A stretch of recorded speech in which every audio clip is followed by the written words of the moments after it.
Imagine this. You're accused of a murder you didn't commit and sentenced to a prison from which only death can set you free. Today's movie is based on a true story, the autobiography of Henri Papillon Charriere. Wrongfully accused, he's thrown into a nightmare where escape seems impossible. But Papillon refuses to give up. Will he break free? Tune in and find out. New to the channel? Hit that subscribe button. We bring you amazing movies with detailed explanation, which you won't want to miss out. The story begins in Paris in 1931, where a cunning man named Papillon lived. He was an expert at picking any lock. One day, after a heist, he handed over the stolen diamonds to his boss. The boss asked him if he had kept some diamonds for himself, but Papillon denied it. Just then, a badly wounded man was brought in, and the boss threatened that anyone who lied to him would end up like that man. Seeing this, Papillon got a bit scared but collected his payment and left. He went straight to meet his girlfriend, Ninette, and gave her some diamonds he had hidden from his boss as a gift. At that moment, a man secretly saw the necklace in Ninette's hands. They spent the night together, and Ninette expressed her desire to leave the world of crime and start a small, peaceful life. But the next morning, the police suddenly arrived at her house and accused Papillon of murdering the man his boss had killed. Papillon tried to explain to the police that he was innocent, but they didn't listen and forcibly arrested him. In jail, Ninette came to visit Papillon. Papillon told her that it was all a setup by his boss because he had hidden some diamonds from him, and now he had been sentenced to life imprisonment. Ninette promised to hire a good lawyer to prove his innocence. However, Papillon told her that his boss had a lot of influence, and no matter how hard they tried, he wouldn't be released. So he needed to escape from the prison somehow. At that moment, a guard came and told Ninette that visiting hours were over and she had to leave. In jail, Papillon befriended a man named Julot. Julot told him that if he wanted to escape, he would need a lot of money. During a medical checkup, Julot pointed out another prisoner named Degas, saying he could help. Louis Degas had a lot of money but was caught making counterfeit money. All the prisoners were informed that they were now the property of the penal administration and would be exiled from France. They were sent by boat to a prison called the penal colony. Papillon noticed that many prisoners had their eyes on Degas. He approached Degas and warned him about the danger, offering to protect him in exchange for money to fund his escape. Initially, Degas declined. That night, Degas witnessed the brutal murder of another prisoner who had hidden money in his stomach. Terrified, Degas accepted Papillon's offer the next morning. According to the deal, Papillon would protect Degas until they reached the prison. Degas didn't want to escape, as he believed his wife would soon get him released. That night, the same killer who murdered the other prisoner came to kill Degas. Papillon intervened just in time, saving Degas' life.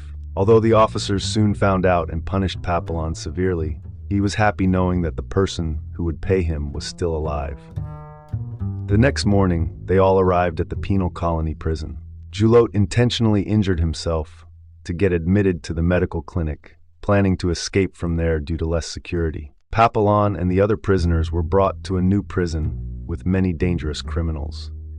The warden warned them that escaping was impossible and that any attempts would result in severe punishment, including solitary confinement or transfer to the notorious Devil's Island, where every inmate eventually went mad. The prisoners were assigned to hard labor, lifting stones. A few days later, Papillon met a boatman and promised him a lot of money in exchange for a boat. The boatman agreed and asked Papillon to meet him at the shore the next night.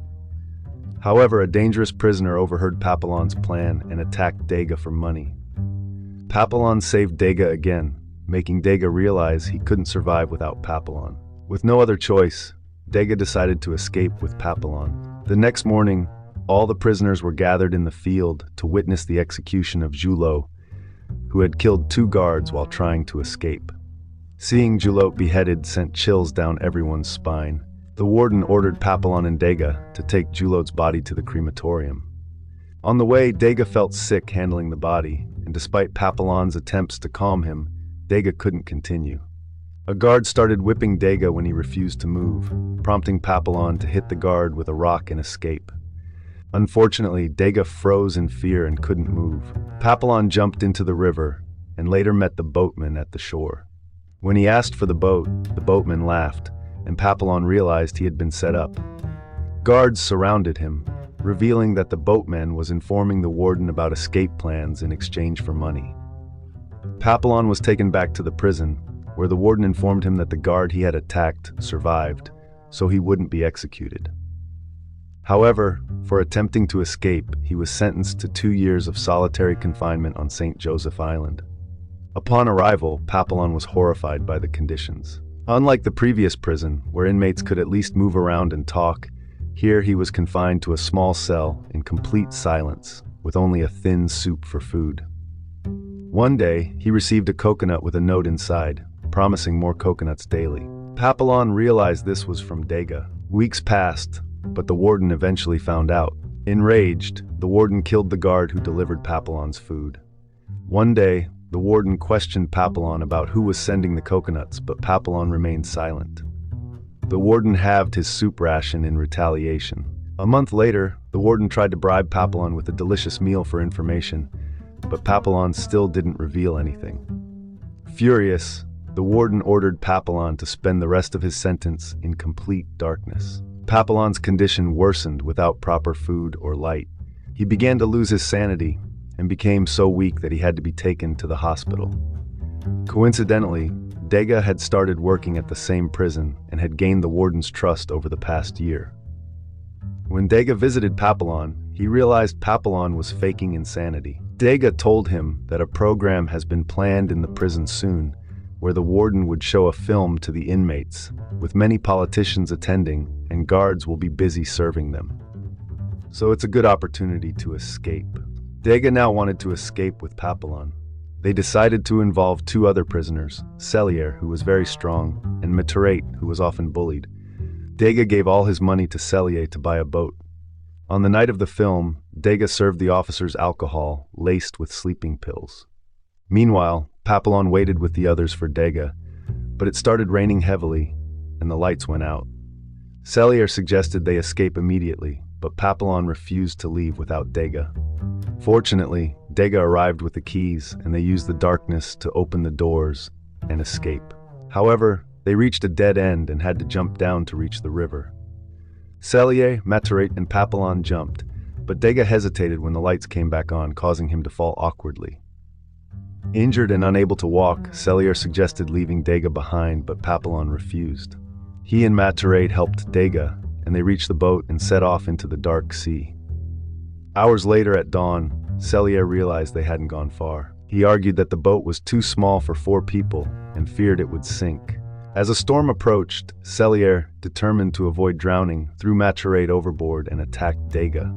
Papillon intervened and a fight ensued. Despite being stronger, Charriere was fatally stabbed by Dega. Papillon and Dega pulled Noer back into the boat and threw Charriere's body into the sea.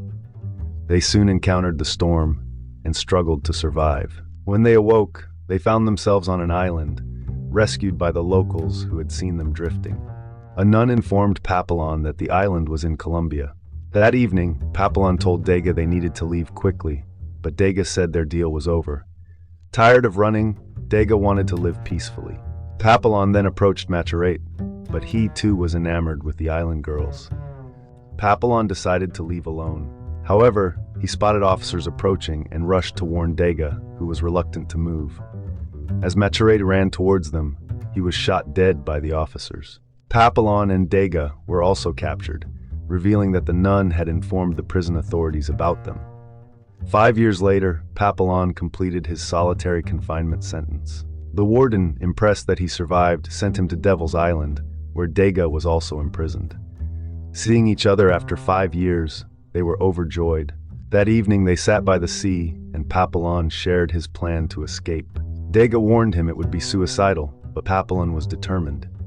He proposed building a raft to ride the waves to the mainland. Dega, encouraged, agreed. They built the raft and brought it to the shore. Dega, seeing the happiness on Papillon's face, expressed his gratitude, realizing how much Papillon had risked for him. Papillon, emotional, urged Dega to hurry, but Dega decided to stay, not wanting to hold Papillon back anymore. He encouraged Papillon to escape and live his life. They hugged and said their goodbyes. Papillon launched the raft into the sea, thanked Dega one last time, and jumped in.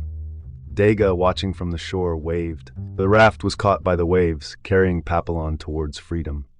So this was the end of the movie. Hope you enjoyed it, and if you did, then hit the thumbs up. Please consider subscribing to the channel. Stay tuned for more detailed explanation of movies. Thanks for watching.